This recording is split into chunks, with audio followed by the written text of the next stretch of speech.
Pinadaragdagan pa ni Pangulong Ferdinand R. Marcos Jr. sa Department of Social Welfare and Development ang bilang ng walang gutom kitchen sa bansa mula ngayong taon hanggang sa susunod na taon. Si Kenneth Pasyente sa sentro ng balita. Palalawakin pa ng Department of Social Welfare and Development o DSWD ang walang gutom kitchen sa iba't ibang lugar na mataas ang antas ng kagutuman. Ayon kay DSWD Secretary Rex Gatchalian, mula sa 3 kasalukuyang walang gutom kitchen sa Pasay, Cebu at Zamboanga City, target nilang umabot sa 12 ang walang gutom kitchen. The President's instruction and directive sa amin is dapat 12 yan. We're about to open one more, hopefully by his birthday sa Caraga region, and then another 2. So within the year, remaining part of the year, ang goal namin 6, and then another 6 by early part of next year. Layunin ng walang gutom kitchen na magbigay ng libreng pagkain sa mga nakararanas ng kagutuman, partikular sa mga lugar kung saan maraming seasonal worker o mga pamilyang hindi regular ang kita. Sa Pasay, nasa average na 700 katao ang napapakain kada araw, habang nasa 250 hanggang 500 naman sa Cebu at Zamboanga. Bukod sa libreng pagkain, tinututukan din ng programa ang mga pamilyang naka-enroll sa walang gutom food stamp program na sa ngayon ay kita na ang magandang resulta. Sinabi ni Gatchalian na nasa 600,000 pamilya na ang kumakain ng tama matapos mapabilang sa programa. Batay yan sa field survey ng social weather stations na isinagawa bilang bahagi ng impact assessment ng programa.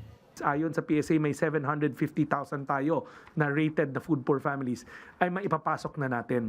Yung last 150,000, ang kanilang target beneficiaries, priority natin, mga pregnant and lactating women.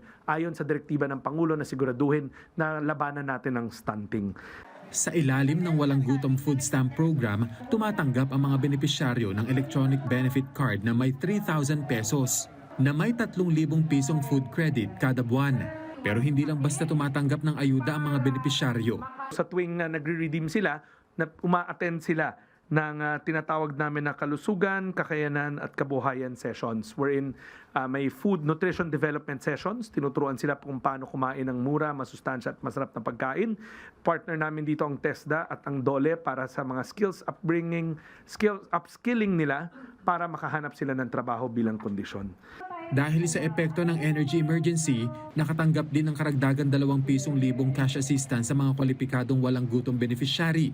Pero sinabi ni Gatchalian na hindi otomatikong nangangahulugan na mas magiging epektibo ang programa kung itataas ang 3,000 pisong food credit. Kaya sa halip na basta dagdagan ng halaga, mahalagaan niya ang pagbabago sa gawin ng mga pamilya upang mas mapunta ang kanilang resources sa masustansya at balanseng pagkain. By us adding more money pero hindi namin matranslate to direct results in reducing hunger, pagbaba ng food insecurity at pagbaba ng food poverty, mako-question nyo kami.